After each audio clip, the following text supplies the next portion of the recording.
Bonjour à tous et bienvenue sur boursicoté.com pour cette nouvelle analyse technique du CAC 40 en clôture avec une séance donc qui est toujours dans la lignée de la forte baisse que nous avons eue hier, puisqu'après une ouverture en légère hausse, eh bien l'indice parisien a marqué donc cette bougie d'hésitation juste sous la zone ici des 5442 points qui étaient en surveillance. Donc on a connu une phase de stabilisation. Alors au terme de cette séance, le CAC 40 clôture à 5438,77 et regagne 0,3% par rapport à la clôture de la séance précédente. Alors on est vraiment plus ici dans une phase de stabilisation et de neutralisation que dans une zone de rebond. Et pour s'en convaincre, il suffit d'observer ce qui s'est passé dans une unité de temps intraday, voilà, où on peut remarquer que au-delà de cette bougie qui paraît assez hésitante, on a eu énormément d'hésitation, hein. Vous voyez qu'ici, sur toute la deuxième partie ici de la séance, on a eu énormément de volatilité. Ça a bougé hein, suite à encore une déclaration de chiffres macro de l'ISM, encore une fois du côté des États-Unis. On a eu énormément de volatilité et puis cela a attendu à se stabiliser sur la fin de la séance, hein.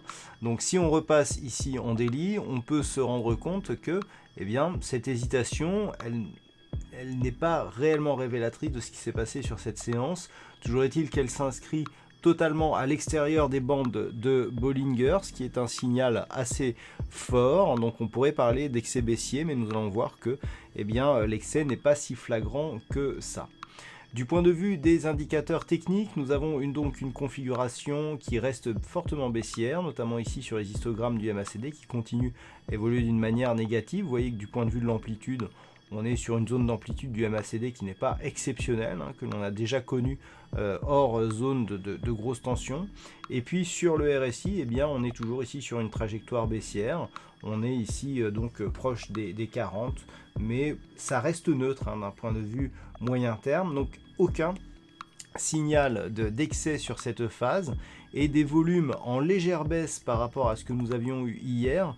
Alors on a une bougie hésitante, les bougies hésitantes avec des volumes haussiers ou supérieurs à la moyenne eh bien, peuvent apporter des signaux de changement de dynamique. Là on n'est pas du tout dans ce cas là, on est plus ici sur une phase de neutralisation puisqu'on avait plus de volume hier sur cette forte baisse qu'ici sur cette phase de temporisation. Donc ceci nous montre que nous sommes toujours sous le coup d'une dynamique plutôt baissière et que donc cela pourrait continuer. Alors hier je vous indiquais ici des zones à surveiller. On avait la zone ici des 5440 points, la zone des 5005 qui sont tous deux sur des zones de retracement. Eh bien on a quasiment évolué toute la séance ici entre ce retracement de 50 et 61,8% de Fibonacci. Malgré l'aspect un petit peu rebond technique de cette bougie, ce qu'il faut surtout se souvenir, c'est qu'on est quelque part dans une perspective qui continue à être baissière avec un nouveau point bas et donc point haut et point bas inférieurs à ceux de la séance précédente. Donc on peut avoir ici une temporisation entre ces deux zones, hein, zone des 5387, 5442. On peut même aller ici jusqu'à attaquer le retracement de Fibonacci à 61,8% qui se situe ici à 5376. Tant que l'on est dans cette zone-là, clairement, il y a un signal d'affaiblissement ici de toute cette dynamique haussière, puisqu'on est ici dans la zone 50-61-8, mais pas encore un signal de retournement. On voit par exemple que eh bien, cette zone ici que nous avons hein, à 5387, elle a récemment été résistance et que depuis sa cassure, elle n'avait pas été testée. Donc ça peut, on a encore des zones techniques sur lesquelles on peut se raccrocher. Par contre, sur une éventuelle rupture ici de cette zone 5387, 5376, là on ouvrirait de nouvelles perspectives baissières, à savoir ici on a d'un point de vue très court terme 5306, 5233, mais surtout un risque de revenir ici sur un retracement total qui nous ramènerait ici à 5172 points.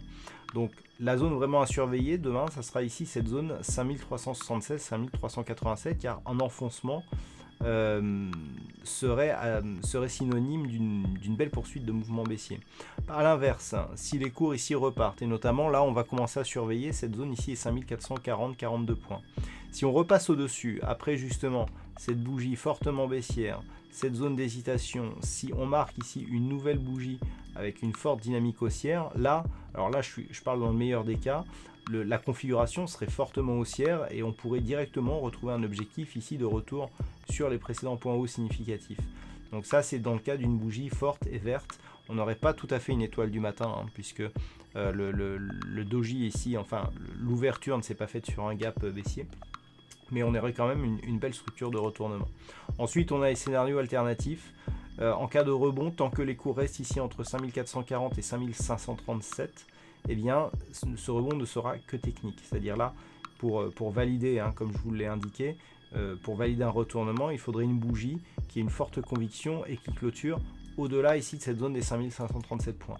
Tant que l'on reste ici entre ces deux niveaux, 5537, 5440, ce n'est qu'un rebond technique. On a ici une forte attaque sur la bande de Bollinger inférieure, retour possible ici sur la moyenne mobile 20 exponentielle qui va continuer à évoluer de cette manière. Si on rebondit ici dans cette direction, ce n'est qu'un rebond technique. Il faut vraiment dépasser ces niveaux pour essayer de repartir ici sur une dynamique haussière. Et donc si on casse la zone des 5442, donc là, sous 5440, eh bien, potentielle poursuite, toujours en zone de neutralisation, mais potentielle poursuite du mouvement baissier. Puis la cassure des 5387, 376, eh bien, risque d'accélération avec de nouveaux objectifs baissiers. Voilà donc ce que l'on peut dire sur cette analyse technique du CAC 40 en clôture. Du point de vue des statistiques, nous avons une configuration qui ne nous permet pas de développer une stratégie de statistiques par manque d'occurrence. Donc on ne pourra pas avoir de statistiques pour ce soir. Voilà donc pour ce point en clôture. Je vous rappelle que demain, il y aura Trading Live à partir de 14h30 pour couvrir le NFP qui sera donc dévoilé du côté des US. Donc le live commencera entre 14h et 14h15. Merci à toutes et à tous pour votre attention. Je vous souhaite une bonne soirée. Je vous donne rendez-vous dès demain pour le Trading Live, mais aussi pour toutes les autres analyses techniques du site boursicoté.com.